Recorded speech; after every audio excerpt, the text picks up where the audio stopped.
Hello friends, welcome to another video. Earlier we discussed about the reasons for the European companies to find a direct trade route, sea trade route to India. Now we all know that uh, the European companies mainly came as traders, but slowly and gradually they started ruling. So the first company which came to India was the Portuguese, which I told you earlier also. So we will discuss about the Portuguese in this video. So let's get started. The first Portuguese who came to India was Vasco da Gama. In 1498, he reached at the coast of Calicut, Kozhikode, South Malabar region. Calicut's position was an arthropod. I hope you all know what is arthropod, but if not, then arthropod is a place where goods are brought for import and export and for collection and distribution. So, arthropod can be a port, city, or any other center.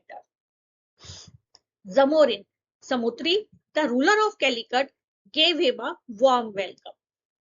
Zamorin or Samutri was the title of the ruler of Calicut. But the Arab traders were apprehensive and were not keen on the Portuguese getting a hold there, as till then they had a monopoly over there. Zamorin had high expectations for the Portuguese, but was not impressed with Vasco da Gama and the gifts he brought as offering. Furthermore, it was customary for foreign traders to pay custom duties to establish a commercial treaty. Today also custom duties are paid, but Vasco da Gama refused to pay it, which created a hurdle in their negotiation. Therefore, Vasco da Gama stayed in India for 3 months, and after that he carried back a rich cargo which proved to be a huge profit. For better understanding of the events, we will first discuss about Pedro Alvarez Cabral, who came next, and after that we will again discuss about the Gama. Cabral arrived in India in 1500. He was successful in negotiating with the Zamorin and got the permission to establish a factory at Calicut. Then an incident happened. The factory at Calicut was attacked by the locals and Arab merchants, resulting in the death of several Portuguese. Thinking that the attack was the result of unauthorized incitement by jealous Arab merchants, Cabral waited 24 hours for an explanation from the ruler of Calicut, but no apology was forthcoming. Therefore, in retaliation, Cabral seized number of Arab merchant ships, killed their crew, and burned their ships, and also confiscated their cargo. Not only this, he bombarded the Calicut as well. The massacre was blamed in part on Portuguese animosity towards Muslims, which had developed over centuries of conflict with the Moors on the Iberian Peninsula and in North Africa. Moors Moors were the diverse Muslim population of Arab and Berber descent from North Africa who ruled parts of Iberian Peninsula, Spain and Portugal, and North Africa from the 8th to the 15th century. After this, Cabral sailed for Cochin or Kochi. Cochin was a vassal of Calicut and therefore wanted to achieve independence. Portuguese also willing to exploit Indian disunity for their own goals. Cabral forged an alliance with Cochin and established a factory there. Last, he went to Canano, and after that, he began his return voyage in January 1501. Vasco da Gama came once again in 1502 with the explicit aim of taking revenge upon the Zamorin and force him to submit to Portuguese terms. He stopped at Cannanore and drove his fleets before Calicut. He demanded redress for the treatment of cattle.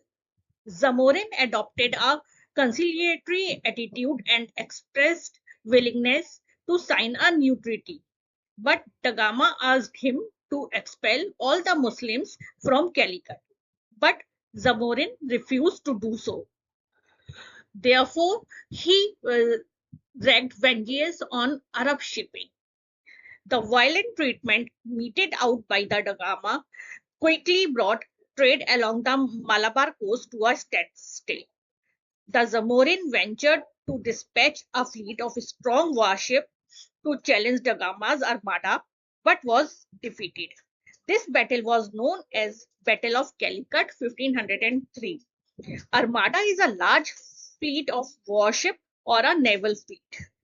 Da Gama loaded up with the spices at Cochin and Cannanore. He built a factory at Cannanore also. Then he left for Portugal.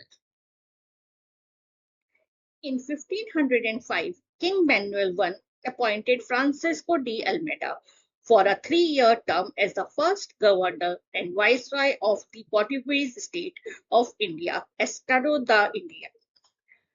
He was asked to consolidate the position of the Portuguese in India and to destroy Muslim trade by seizing Aden, Ormuz, and Malacca. He was also advised to build fortresses at Anjadi, Cochin, Cannanore, and Kilwa. He encountered the opposition from the Zamorin as well as a threat from the Mamluk Sultan of Egypt. Encouraged by the merchants of Venice, whose lucrative commerce was now at risk due to the Portuguese interference, the Egyptian raised a fleet in the Red Sea to stop the advance of the Portuguese. Francisco de Almeida first reached at Anjadi Island and started construction of Fort Anjadi. Then he started building St. Angelo Fort in Cannanore with the permission of Colatri, the ruler of Cannanore. After that, he reached at Cochin. There he heard that Portuguese traders were killed at Quilon. Almeida himself took up residence in Cochin and strengthened the Portuguese fortification of Fort Manuel and sent his son to Quilon, who destroyed Calicut vessels in the harbor of Quilon. He also defeated Zamorin in the Battle of Cannanore in 1506 and then went to Colombo. Meanwhile, what happened? Meanwhile, Zamorin was succeeded in convincing the ruler of Calicut. The Colatri was already annoyed and angered for Portuguese violation of the safe conduct guaranteed to the ships of Muslim merchants of Cannanore. So, therefore, in 1507, combined forces of Colatri and Zamorin besieged the Portuguese garrison at St. Angelo Fort in Cannanore. After that, in 1508, the combined forces of Egypt and Gujarat defeated and killed Almeida's son in the Battle of Chaul. At that time, the Egypt forces was under the command of Amir Hussain al-Kurdi, and the ruler was Kanush al-Gwari. And the Gujarat forces was under the Malik Ayaz, and the ruler was Mahmud Begra. And as I told you, that Portuguese was under the command of Almeida's son, who was killed in the battle. Next year, Almeida avenged his defeat by inflicted decisive defeat on a joint fleet of Egypt, Ottomans, Gujarat, and Zamorin. His victory was decisive. The Ottomans and Egyptians left the Indian Ocean, by which Portuguese had a trade monopoly in Indian waters. Almeida adopted a policy known as Blue Water Policy because he believed As long as you may be powerful at sea, you will hold India's as yours. And if you do not possess this power, little will avail you a fortress on shore. So this is all in this for this video, and the rest of the things we will continue in another video. Before ending the video, I would like to say something to you.